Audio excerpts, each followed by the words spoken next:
Momma's dishwash liquid. Soft on hands. കിട്ടുന്ന വാക്കുകൾ ഉപയോഗിച്ചിട്ട് തട്ടിക്കൂട്ടി തയ്യാറാക്കിയ തിരക്കഥയിലൂടെ ക്ഷേത്രവേദികളിൽ കയറിയിരുന്നു കൊണ്ട് വിശ്വാസികളെ മുസ്ലിങ്ങൾക്കെതിരെയാക്കി ചിത്രീകരിച്ച ഒരു വിശകലയുണ്ടല്ലോ, ആ വിശകലയെ കാണാതായിട്ട് കുറച്ചു നാളായിരിക്കുന്നു. സന്തോഷമേ ഉള്ളൂ. ആളെ കാണാൻ പറ്റാത്തതിൽ ഞങ്ങൾക്ക് അതിയായ സന്തോഷമുണ്ട്. എന്തുകൊണ്ടാണ് ഇത്രത്തോളം സന്തോഷമെന്ന് ചോദിച്ചു കഴിഞ്ഞാൽ, കാണാതായതിനേക്കാൾ കൂടുതൽ കൂട്ടത്തിലുള്ളവർ തന്നെ ആ വിശകലയെ ഒതുക്കിക്കളഞ്ഞു എന്നുള്ള കാര്യത്തിലാണ് ഒരുപാട് സന്തോഷമുള്ളത്. വിശകല ഒരു ഭാഗത്ത് ഒതുങ്ങിപ്പോയപ്പോൾ ഇപ്പുറം ശോഭാ സുരേന്ദ്രനെയും ഒരു കൂട്ടർ ഒതുക്കിക്കളഞ്ഞിരിക്കുകയാണ്. കാണുന്ന ചാനലുകളിലൊക്കെ കയറിയിട്ട് അപ്പാപ്പ തോന്നിയ കഥകൾ വിളിച്ചു പറഞ്ഞിട്ട് BJP പ്രതിസന്ധിയിലാക്കിയതിനാണോ ശോഭാ സുരേന്ദ്രനെ എടുത്തിട്ട് പൊട്ടക്കിണറ്റിൽ തള്ളിയത് എന്നുള്ള ചോദ്യങ്ങളും സോഷ്യൽ മീഡിയയിൽ ഉയർന്നു വരുന്നുണ്ട്. ഞങ്ങൾ ആരുമല്ല കേട്ടോ ഇത് ചോദിച്ചത്, ശോഭാ സുരേന്ദ്രൻ തന്നെയാണ്. പറഞ്ഞു വരുന്നത് BJPക്കിടയിൽ, അതായത് കേരളത്തിലെ BJPക്കിടയിൽ ഗ്രൂപ്പിസത്തിന്റെ ഒരു വലിയ പൊങ്കാല തന്നെ വരാൻ വേണ്ടി പോവുകയാണ്. ചുരുക്കി പറഞ്ഞു കഴിഞ്ഞാൽ BJP പിളർന്നു പോകുന്ന സാഹചര്യം വരെ നിലവിൽ കേരളത്തിലെ BJPക്കാർക്കിടയിൽ ഉണ്ട് എന്നുള്ളതാണ് ഇന്നത്തെ കുറച്ച് രാജികളിൽ നിന്ന് വ്യക്തമാക്കാനുള്ളത്. ശോഭാ സുരേന്ദ്രനെ പിണക്കിയതിന്റെ പേരിൽ ശോഭാ സുരേന്ദ്രന്റെ ഫാൻസുകാരായ ചില BJP പ്രവർത്തകർ പാർട്ടി വിട്ടിട്ട് സലാം പറഞ്ഞു പോയി എന്നാണ് കേൾക്കുന്നുള്ളത്.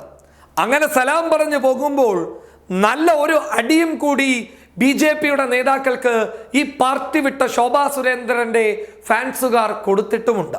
ആ അടി എന്താണ് എന്നല്ലേ ആ ഫാൻസുകാർ അഥവാ ശോഭാ സുരേന്ദ്രനെ പിന്തുണക്കുന്ന BJPയിലെ പ്രവർത്തകരും നേതാക്കന്മാരും പറയുന്നത്, എവിടെയെങ്കിലും ഒരു സമരം നടന്നു കഴിഞ്ഞാൽ ആ സമരത്തിന്റെ മുൻപന്തിയിലേക്ക് BJPക്കാർ പോവുകയും, അതായത് BJPയിലെ ചില മുതിർന്ന നേതാക്കൾ പോവുകയും, എന്നാൽ പിറ്റേ ദിവസം ആർക്കെതിരെയാണോ സമരം ചെയ്തത് ആ വൻകിട മുതലാളിമാരുടെ കയ്യിൽ നിന്ന് കീശയിലേക്കുള്ള പണം വാങ്ങിയിട്ട് ആ സമരം ഒത്തുതീർപ്പാക്കുന്നവരുടെ ഒരു വലിയ ശൃംഖല തന്നെ ഈ നേതാക്കന്മാർക്കിടയിൽ ഉണ്ട് എന്നാണ് രാജിവെച്ച BJP പ്രവർത്തകർ പറയുന്നുള്ളത്.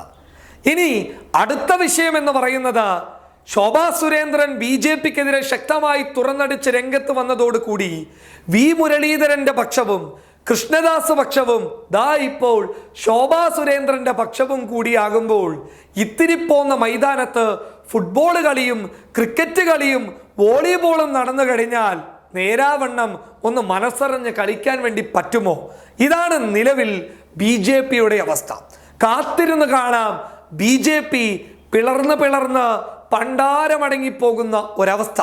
പല കോണുകളിൽ നിന്നായി വരുന്ന വാർത്തകളിലേക്ക് ഒന്ന് എത്തി നോക്കിക്കഴിഞ്ഞാൽ ശോഭാ സുരേന്ദ്രൻ രാജിവെച്ചിട്ട് പുറത്തു വരാൻ സാധ്യതയുണ്ട് എന്നും പറയുന്നുണ്ട്. എന്നാൽ പോലും ശോഭാ സുരേന്ദ്രൻ പറയുന്ന കാര്യത്തെ പരിഗണിക്കാതിരിക്കാൻ നമുക്ക് പോലും പറ്റില്ല. ആ വാക്ക് കേൾക്കുമ്പോൾ വല്ലാതെ വേദനിച്ചു പോകുന്നുണ്ട്. കാരണം ഒരുപാട് പണിപ്പെട്ടതല്ലേ.